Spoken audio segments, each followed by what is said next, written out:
नमस्कार मंडळी, कशा आहात तुम्ही सर्व? नक्कीच मस्त आणि मजेत असणार आहे. तर मी अश्विनी स्वागत करते तुमचं आपल्या अजून एका नवीन व्हिडिओमध्ये. तर आजचा व्हिडिओ असणार आहे ॲडसेन्स पिन रिलेटेड.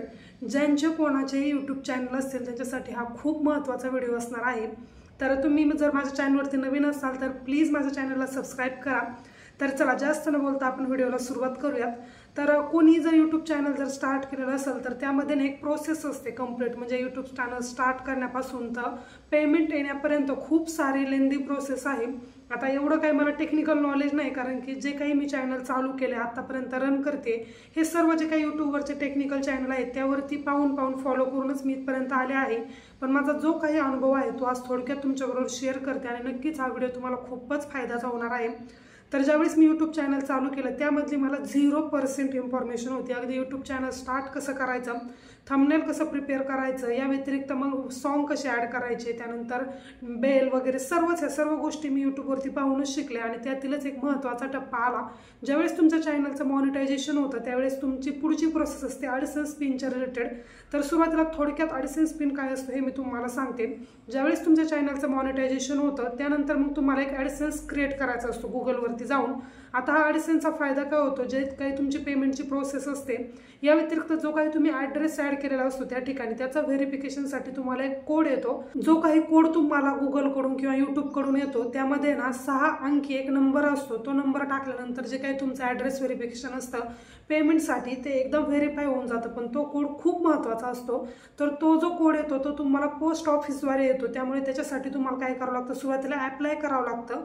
जे काही तुमचं YT स्टुडिओ असतं त्यामधून जे आहे तुम्ही त्याला ॲप्लाय करता ॲडसेन्स पिनसाठी, जो की खूप महत्त्वाचा आहे पेमेंटच्या ॲक्टिव्हिटीसाठी. आता ॲडसेन्स पिन रिलेटेड अजून जर तुम्हाला काही इन्फॉर्मेशन पाहिजे असेल तर खूप साऱ्या टेक्निकल चॅनल आहेत यूट्यूबवरती, तिथे जाऊन नक्कीच तुम्ही डिटेलमध्ये पहा. आता एवढं डिटेल मला इन्फॉर्मेशन नाही त्यामुळे मी थोडी क्वचितच तुम्हाला समजेल या भाषेमध्ये सांगण्याचा प्रयत्न करते. तर जो काही ॲडसेन्स पिन येतो तो तुमचा 4 महिन्यांमध्ये तुम्हाला टाकायचा असतो. म्हणजे 3 चान्स असतात तुमच्याकडे. ते 3 चान्समध्ये तुम्हाला जो काही ॲडसेन्स पिन असतो तो तिथे एंटर करून जी काही तुमची पेमेंटची प्रोसेस असते ती पुढे कॅरी होते. म्हणजे ते फायनली डन होतं, जिथे की तुमचे $100 झाल्यानंतर फर्स्ट पेमेंट येतं. म्हणजे प्रत्येक वेळेस असंच होतं, जेव्हा केव्हा YT स्टुडिओ म्हणजे तुमचे $100 कंप्लीट होतील त्यावेळेस तुम्हाला पेमेंट रिलीज होतं. म्हणजे 100च्या पुढे गेलं तरी चालेल पण 100च्या आतमध्ये नको, असं पेमेंटची प्रोसेस असते. तर ते डॉलर कंप्लीट होण्यासाठी सुरुवातीला ॲडसेन्स पिन टाकून ॲड्रेसचं व्हेरिफिकेशन करावं लागतं. तर तो जो पिन येणार असतो तो तुमचा पोस्ट ऑफिसद्वारे येतं, जसं की मी तुम्हाला आधी सांगितलं. ज्यावेळेस मी ॲडसेन्स पिनसाठी ॲप्लाय केलं त्यावेळेस मला खूप माहितीच नव्हती. म्हणजे मी 1-2 व्हिडिओ पाहिले आणि लगेचच ॲप्लाय करून टाकलं. ॲप्लाय केल्यानंतर तिथे जो काही तुम्ही ॲड्रेस टाकता तो तुमचा परमनंट असला किंवा तुम्ही ज्या कोणत्या करंट स्पेसवरती राहता, जिथे कुठे राहता तो ॲड्रेस टाकला तरी चालतं. ही गोष्ट मला माहीत नव्हती. तर जिथे कोणत्या लोकॅलिटीवरती तुम्ही राहता, समजा आता माझं जे काही गाव आहे ते इथपासून खूप लांब आहे, म्हणजे शिरूर आहे 1 तासाच्या अंतरावरती, तर मी शिरूरचा ॲड्रेस टाकू शकते. अदरवाईज जिथे मी वाघोलीमध्ये राहते तो ॲड्रेस टाकला तरी चालतं. तर हे मला सुरुवातीला माहीत नव्हतं. त्यामुळे मग मी काय केलं, गावाकडचा ॲड्रेस टाकला. तर काय होतं, जर पोस्ट ऑफिस तुमचं खूपच गावाकडे आहे किंवा आतमध्ये आहे त्या ठिकाणी काय होतं, पोस्ट ऑफिसच्या ज्या काही प्रोसेस असतात त्या खूप लेंदी असतात. पटकन तुमचं कुरिअर जे असतं ते येत नाही. अदरवाईज या केसमध्ये काय होतं, जर तुम्ही सिटीच्या ठिकाणी राहत असाल तर तुमचं लेटर जे आहे ते लवकर येतं, लवकर तुमच्यापर्यंत पोचतं. आता शिरूरच्या ठिकाणी म्हटलं तर पुढे जाऊन वाडेगाव म्हणून एक गाव आहे, तिथेच मी अप्रॉक्सिमेटली जवळ राहते. तर त्या ठिकाणच्या पोस्ट ऑफिसचा ॲड्रेस मी दिला होता. मला असं वाटलेलं की जो काही तुमचा आधार कार्डवरचा ॲड्रेस आहे तोच तुम्हाला टाकावा लागतो, पण असं नाही आहे. ज्या ठिकाणी तुम्ही राहता तो ॲड्रेस दिला तरी चालता. जिथे प्रेझेंट तुम्ही राहता तो ॲड्रेस द्या, म्हणजे जेणेकरून तुम्हाला पटकन जाऊन घेऊन येता येईल जो काही ॲडसेन्स पिन असतो तो. तर नेमकं काय झालं, तर मी 13 एप्रिलला फर्स्ट ट्राय केलं. ज्यावेळेस मी ॲप्लाय केलं त्यावेळेस तिथे फक्त एक बेसिक इन्फॉर्मेशन असतं, तुमचा मोबाईल नंबर, तुमचं नाव आणि करेक्ट असा ॲड्रेस आणि सोबत पिनकोड टाकायचा असतो.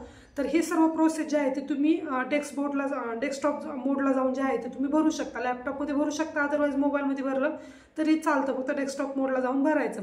आता ही सर्व इन्फॉर्मेशन भरत असताना मी काय गोंधळ केला की जी काही मी इन्फॉर्मेशन ॲड्रेस टाकते त्या ठिकाणी मी मोबाईल नंबर मिसिंग केला, म्हणजे मोबाईल नंबरच टाकला नाही. आणि या व्यतिरिक्त जे काही संपूर्ण तुमचं नाव असतं, आता माझे सर्व डॉक्युमेंटेशन जे आहे ते माझ्या माहेरच्या साईडने आहेत, म्हणजे अजून काही इकडच्या साईडचे मी बनवलेले नाहीत. तर जे काही माझं माहेरचं नाव, नाव, माझ्या पप्पांचं नाव आणि माझं नाव असं संपूर्ण नाव टाकावं लागतं, जेणेकरून की जर एकाच गावामध्ये 2 आडनाव आणि नावाची व्यक्ती जर राहत असेल तर खूपच कन्फ्युजन होतं. त्या ठिकाणी मी काय केलं, फक्त अश्विनी मच्छिंद्र आणि भोसले जे सरनेम होतं ते माझं तसंच राहिलं, म्हणजे मी टाकलंच नाही. त्यामुळे खूप प्रॉब्लेम झाला. मे बी हे सर्व घाईमध्ये झालं, कारण की कुठेतरी आपल्याला खूप एक्साइटमेंट असते की चला आता ॲडसेन्स पिन आल्यानंतर डॉलर माझे तयार होतील आणि मला पेमेंट लगेच भेटेल. अशा याच्यामध्ये ना मी खूप पटपट भरलं आणि मला नेमकं काय गफलत झाली हेच माझ्या लक्षात आलं नाही. फक्त अश्विनी मच्छिंद्र नावानेच माझं जे काही कुरिअर होतं ते पोस्ट ऑफिसमध्ये आलं. अगदी 3 दिवसामध्ये फर्स्ट टाइम जे काही मी ॲडसेन्स पिनला अप्लाय केलं होतं ते 3च दिवसात माझं लेटर तिथे आलं. तर तुम्ही सुद्धा अप्लाय केलं असेल तर विदिन 1 वीक, एका आठवड्याच्या आतमध्ये जे काही तुमचं कुरिअर असेल ॲडसेन्स पिनचं ते येऊन जातं. त्यामुळे सतत तुम्ही जर पोस्ट ऑफिस जवळ असाल तर नक्की चौकशीला जात जा, जेणेकरून की प्रॉब्लेम नको. आता नेमकं काय झालं, 3 दिवसामध्ये जो काही माझं ॲडसेन्स पिन होता तो पोस्ट ऑफिसमध्ये येऊन पडला. पण मी काय केलं, चुकीची इन्फॉर्मेशन असल्यामुळे त्यांना काही आयडिया लागेना की नेमकं हे पार्सल कोणाचं आहे. अश्विनी मच्छिंद्र नावानेच आलेलं ते आणि मोबाईल नंबर पण मिसिंग होता, त्यामुळे त्यांच्याकडे काहीच ऑप्शन नव्हता की नेमकं विचारणार कोणला. आता त्यांनी काय केलं, आमचा जो काही कोणी जवळचा व्यक्ती होता त्याला सांगितलं की अशा अशा पद्धतीचं जे काही कुरिअर आहे या नावाने आलेलं आहे. पण जो कोणी XYZ व्यक्ती होता तो आमच्या घरापर्यंत पोहोचला नाही, त्यामुळे कळलंच नाही की लेटर तिथं आलेलं आहे. या व्यतिरिक्त मी काय केलं होतं की चला आता कुरिअर तर येणार आहे, 3-4 दिवसामध्ये येऊन जाईल असा माझा अंदाज होता. कारण की काय होतं, रोड टचच ते पोस्ट ऑफिस वगैरे आहे, त्यामुळे सर्व जे काही कुरिअर असतील ते पटकन पोहोचतात. म्हणून मी माझ्या एका मैत्रिणीला सांगितलं की तू त्या ठिकाणी राहते तर तू जाऊन चौकशी करशील का. तर ती ज्यावेळी चौकशीला गेली पोस्टमनकडे तर त्याने काय सांगितलं की या नावाच्या व्यक्तीचं अजून पार्सल इथे आलेलं नाही. म्हणजे मिसकम्युनिकेशन झालं आणि काय झालं, जे काही पार्सल माझं आलेलं होतं 3 दिवसामध्ये ॲडसेन्स पिनचं ते रिटर्न पाठवण्यात गेलं. कारण की 7 दिवसाच्या आत जर तुम्ही ते तुमचं कुरिअर घेऊन गेले नाहीत तर मग काय होतं की जे काही पार्सल आलेलं असतं ते रिटर्न जातं. मग जे कोणी पोस्टमन तिथे होते त्यांना मी बरेच कॉल वगैरे केले पण नॉट रिचेबल, असं खूप सारे प्रॉब्लेम्स आले टेक्निकल. त्यामुळे त्यांच्याही लक्षात आलं नाही की माझं पार्सल नेमकं इथं आलेलं आहे आणि ह्या व्यक्तीचं आहे. तर जेव्हा मला त्या पोस्टमन काकांचा नंबर भेटला तर त्यावेळेस मग मी त्यांना टेक्स्ट मेसेज केला की अशा नावाने माझं पार्सल आलं का. तर ते म्हटले ते पाठीमागं गेलं, त्याला येऊन 14 दिवस झाले, तुम्ही काय घ्यायला आले नाही, त्यामुळे ते पाठीमागं गेलं. त्यामुळे यावरून बरंच म्हणजे वादविवाद झाले की नेमकं हे पार्सल खूप महत्त्वाचं होतं, मग तुम्ही असं कसं पाठीमागं पाठवलं. तर त्यांनी त्यांच्या काही पॉलिसी सांगितल्या की 7 दिवसापर्यंत जर तुम्ही आले नाही, तुमचं पार्सल घेऊन गेले नाही तर ते आम्हाला ज्या ठिकाणाहून आलेलं असतं त्या ठिकाणी आम्ही रिटर्न पाठवतो. तर ठीक आहे. गेल्यानंतर मला असं माहीत नव्हतं की सुरुवातीला 3 चान्स असतात आपल्याकडे जिथे की आपण ॲडसेन्स पिनला अप्लाय करू शकतो. तर माझा पहिला चान्स तर ऑलरेडी गेलेला होता. मग मी काय केलं, काही यूट्यूबरची हेल्प घेण्याची मदत केली जेणेकरून की मला समजेल. आता 1-2 यूट्यूबर काय होतं माहिती का, ज्यांचे कोणाचे जास्त सबस्क्रायबर असतील ते जास्त आपल्याला हेल्प करतच नाही. आपण जरी त्यांना किती मेसेज केले, किती टाईप केलं तरी सुद्धा त्यांचा बॅक रिप्लाय आपल्याला येत नाही. पण काही यूट्यूबर खरंच खूप चांगले आहेत, त्यांचं नाव घेणं मी जास्त प्रेफर करणार नाही, कारण की आपल्यामुळं कोणाला प्रॉब्लेम नको. अशा पद्धतीने त्यांनी खूप सपोर्ट केला मला. त्यांचा एक जो होता त्यांचा टेक्निकल चॅनल होता, एक जे आहे त्यांचे डेली व्लॉगिंग आहे आणि एक जो आहे त्यांचा स्टिचिंगचा चॅनल आहे. तर ज्यांचा स्टिचिंगचा चॅनल होता त्यांना मी खूप मेसेज केले पण त्यांनी काही रिप्लाय दिला नाही, फक्त व्हिडिओ शेअर केला की या पद्धतीने ॲडसेन्सला तुम्ही अप्लाय करू शकता. पण व्हिडिओ पाहून तर मला काही समजे नसतं आणि या कोणत्या फील्ड म्हणजे यूट्यूबच्या रिलेटेड माझ्याजवळ असं कोणी फ्रेंड म्हणा किंवा बाकीचे नातेवाईक म्हणा असं कोणी या फील्डमध्ये नाही, त्यामुळे मग मला गायडन्स कुठून भेटणार. त्यानंतर ज्यांचा आपला व्लॉगिंगचा चॅनल होता त्यांना सुद्धा मी मेसेज केला, त्यांचे थोडेफार चांगले सबस्क्रायबर आहेत पण त्यांना सुद्धा बऱ्यापैकी काही आयडिया नव्हती. तरी सुद्धा त्यांनी मला स्टार्टिंगला सांगितलं होतं की तुम्ही लक्ष ठेवा नाही तर पार्सल पाठीमागे जाईल, टचमध्ये राहा सोबत पोस्टमनच्या की पार्सल आलंय की नाही विचारत राहा सतत. तर ते पार्सल ऑलरेडीच मागे गेलेलं होतं. त्यानंतर मग एक आहेत ज्या की डेली व्लॉगिंग पण करतात आणि टेक्निकल चॅनल सुद्धा त्यांचा आहे. तर त्यांना मी मेसेज केला आणि टचवूड इतक्या छान त्यांचा स्वभाव, मला माहीतच नव्हता अगदी. प्रत्येक वेळेस जेव्हा पण मी त्यांना मेसेज करेल, इंस्टाग्रामला DM करेल, लगेचच त्या रिप्लाय देऊन मला सांगत होते की नेमकी काय प्रोसेस आहे. मग त्यांनी सांगितलं की 3 चान्स असतात, आता एक चान्स तुमचा ऑलरेडी गेला आहे, तुम्ही दुसऱ्या चान्ससाठी अप्लाय करा. पण तिथे ज्यावेळेस मी अप्लाय करायची त्यावेळेस असं लक्षात आलं की ज्यावेळेस तुमचं पहिलं पार्सल येऊन जातं त्यावेळेस तुम्ही नेक्स्ट 3 आठवड्यानंतर दुसऱ्या वेळेस ॲडसेन्स पिनला अप्लाय करू शकता. म्हणजे आता जो पहिला ॲडसेन्स पिन येऊन गेला त्यासाठी मला 3 आठवडे थांबायचं होतं, तेव्हा जाऊन मी दुसरा चान्स ॲडसेन्स पिनला अप्लाय करू शकते. मला दुसरा चान्स भेटणार होता ॲडसेन्स पिनला अप्लाय करण्यासाठी. तर 3 आठवडे गेल्यानंतर मग मी डेट लक्षात ठेवून होते की आता अप्लाय करायचं. तर ॲडिसेन्स पिनला मी सेकंड टाईम ॲप्लाय केलं आणि त्यानंतर मग 6 दिवसामध्ये माझं जे काही पार्सल होतं ॲडिसेन्स पिनचं ते पोस्ट ऑफिसमध्ये आल्यानंतर सुद्धा 1 दिवस तसंच ते तिथं राहिलं आणि हे आपण सर्व जे काय आहे ती म्हणजे येण्याची जी काही प्रोसेस असते ती सुद्धा आपण पाहू शकतो की कुठपर्यंत आपलं पार्सल आलेलं आहे की काय, त्याबद्दल सुद्धा मला काही आयडिया नव्हती आणि त्या भानगडीमध्ये मी पडले सुद्धा नाही, कारण की मला माहीत होतं फर्स्ट टाईम येऊन गेले म्हटल्यावरती सेकंड टाईम तर नक्कीच येणार. सेकंड टाईम मी काय केलं होतं, जो काही माझं संपूर्ण नाव लिहिण्याचा फॉर्मॅट चुकला होता, या व्यतिरिक्त मोबाईल नंबर मी ठिकाणी टाकला नव्हता, तो मोबाईल नंबरसुद्धा मी अटॅच केला म्हणजे तिथे टाकला. डेस्कटॉप मोडला जाऊन जे काही माझं YT स्टुडिओ होतं त्यामध्ये जाऊन मोबाईल नंबर पण टाकला, माझं संपूर्ण नाव टाकलं, ॲड्रेस व्यवस्थित चेक केला, पिनकोड आहे की नाही ते सुद्धा पाहिलं आणि त्यानंतर मग सेकंड टाईम मी अप्लाय केलं होतं.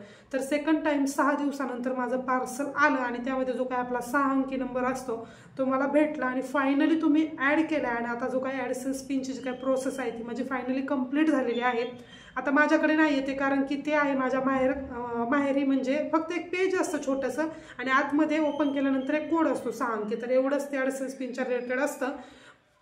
तर हा जो ॲडिसेन्स पिन आहे जो सेकंड टाईम जर मला भेटला नसता आणि याबद्दल जर मला काही माहिती नसते तर खरंच खूप प्रॉब्लेम झाला असता, कारण की 3च चान्स आपल्याकडे असतात, मग नंतर अपील वगैरे करणं खूप लेंदी प्रोसेस आहे जर 3ही वेळेस तुमचा ॲडिसेन्स पिन आला नाही तर मला तुम्हाला या व्हिडिओमधून एकच सांगायचं, ज्यावेळेस तुम्ही यूट्यूब चॅनल स्टार्ट करता रन करता त्यावेळेस थोडं टेक्निकल चॅनल पण सर्च करत जा, जेणेकरून की कोणती प्रोसेस आहे किंवा पुढे जाऊन नेमकं तुम्हाला काय करायचं ह्या सर्व गोष्टी तुमच्या लक्षात येईल. आता जे काही यूट्यूब चॅनल स्टार्ट करून मला 1 वर्ष होऊन 4-5 महिने झालेले आहेत, त्यानंतर माझा ॲडिसेन्स पिन आलाय. आता बऱ्याच जणांचे प्रश्न आहेत की ॲडिसेन्स पिन आलाय म्हटल्यावरती तुम्हाला पेमेंट वगैरे किती येतं काय, तर अजून मला एकही पेमेंट आलेलं नाही. जे काही ॲडिसेन्स पिन असतो त्यानंतरच मग आपले डॉलर जमा व्हायला मदत म्हणजे जमा व्हायला सुरुवात होते. तर आता जे काही डॉलर आहेत ते माझे जमायला सुरुवात झालेले आहेत. ज्यावेळेस $100 माझे कंप्लीट होतील त्यावेळेस माझं फर्स्ट पेमेंट येईल आणि ते सुद्धा मी तुमच्याबरोबर शेअर करेन. $100 जरी आले तर पुढे जे काही डॉलर होतील म्हणजे $200 हो $300 हो जेवढे डॉलर होतील त्याच्या रिलेटेड जो काही काउंटडाऊन असतो तेवढं पेमेंट तुम्हाला येतं. त्यामधलं काही यूट्यूबसाठी जातं कारण की त्यांच्या काही पॉलिसी आहे, संपूर्ण डॉलरचे पैसे तुम्हाला येत नाही. काही डॉलरचे जे काही पैसे असतील ते यूट्यूबकडे जमा होतात आणि बाकी जे काही उरलेले आहेत ते आपल्या अकाउंटमध्ये येतात. तर आता ही जी प्रोसेस आहे पेमेंट येण्यापासून काढण्यापर्यंत किंवा कशा पद्धतीने येते मेसेज वगैरे हे सर्व मी पुढे तुमच्याबरोबर डेली व्लॉगमध्ये शेअर करेल. अजून जरी तुम्ही माझ्या चॅनलला सबस्क्राईब केलं नसेल तर नक्की सबस्क्राईब करा आणि हो ॲडिसेन्स पिनबद्दल जर तुम्हाला डिटेल माहिती पाहिजे असेल तर नक्कीच एखादा यूट्यूब चॅनल रेफर करा जिथे की तुम्हाला डिटेल माहिती भेटेल. कारण की काय होतं जे काही आपल्याला माहिती असतं तेवढं तर मी तुमच्यापर्यंत पोहोचवण्याचा प्रयत्न करतेच, पण यामध्ये टेक्निकली मला नॉलेज खूप कमी आहे. ज्यांना कोणाला जर या रिलेटेड डिटेल माहिती पाहिजे असेल तर अजून सुद्धा मी सांगते तुम्ही टेक्निकल चॅनल पहा, त्यांचा सपोर्ट घ्या. फक्त मी एक माझा अनुभव शेअर केला की ॲडिसेन्स पिनमध्ये मी नेमकी काय गलती केली होती. तुम्ही तुमचा ॲड्रेस फक्त व्यवस्थित टाका, नाव संपूर्ण टाका, मोबाईल नंबर तिथे टाका आणि जो काही पिन येतो तो आल्यानंतर मग फक्त एक जो काही नंबर असतो तो ॲड केल्यानंतर लगेचच तुमची जी काही प्रोसेस असते ती यूट्यूबची फायनली कंप्लीट होते आणि डॉलर जमा झाल्यानंतर तुमचं फर्स्ट पेमेंट येतं. तर यूट्यूब चॅनल स्टार्ट करण्यापासून तर पुढे चालवण्यापर्यंत खूप स्ट्रगल आहे. फक्त ॲडिसेन्स पिन आला त्यानंतर चॅनल मॉनिटाईज झालं की लगेच पेमेंट येतं असं नाही आहे. चॅनल मॉनिटाईज होतो त्यानंतर ॲडिसेन्स पिन येतो आणि या व्यतिरिक्त ज्यावेळेस तुमचे डॉलर्स कंप्लीट होतात त्यावेळेस तुम्हाला पेमेंट येतं. ही सर्व प्रोसेस आहे. तुम्हाला पाहायला खूप सोपं वाटत असेल की चला शूट करा, व्हॉइस ओव्हर करा, त्यानंतर ॲड करा, पण यामागे खूप सारी मेहनत आहे. ज्यावेळेस मी बाकीचे ब्लॉगर पाहिजे त्यावेळेस मला असं वाटायचं की काही नाही खूप इझी आहे पटकन होऊन जाईल, पण खूप स्ट्रगल आहे. पण चला या स्ट्रगलमधूनच आपण काहीतरी शिकलो. ज्यावेळेस माझा ॲडिसेन्स पिनचा प्रॉब्लेम झाला होता त्यावेळेस मला खूप म्हणजे आपण काय होतं एक माइंडमध्ये ना आपलं खूप आपण डिस्टर्ब होऊन जातो की आपण एवढी मेहनत केली आणि त्यानंतर असा प्रॉब्लेम झाला. खूप चिडचिडसुद्धा होते. त्यामुळे सर्व गोष्टी माहीत असल्यानंतरच पुढे फॉरवर्ड करत जा. मी काय केलं फक्त 1-2 व्हिडिओ पाहिले आणि लगेच माहिती वगैरे टाईप केली आणि लगेच अप्लाय करून दिला. असं करू नका. व्यवस्थित माहिती 2दा-3दा चेक करा, रिचेक करा, अजून कोणाकडून तरी पाहून घ्या आणि त्यानंतरच मग अप्लाय करा. तर हेच मला तुमच्या जो काही आजचा व्हिडिओ होता त्यामधून तुम्हाला सांगायचं होतं की नेमकं ॲडिसेन्स पिनच्या रिलेटेड माझा काय प्रॉब्लेम झाला होता. होप सो तुम्हाला हा व्हिडिओ खूप फायदेशीर ठरेल. आणि चला आजचा असा हा व्हिडिओ होता. थोडक्यात इन्फॉर्मेटिव्ह व्हिडिओ करण्याचा प्रयत्न केलेला आहे. जो काही अनुभव होता तो तुमच्याबरोबर शेअर केला. बाकी व्हिडिओ कसा वाटला ते मला नक्की कमेंट करून सांगा. आपण भेटूयात अशा छानशा नवीन व्हिडिओमध्ये. तोपर्यंत तुम्ही स्वतःची काळजी घ्या. So take care friends and bye.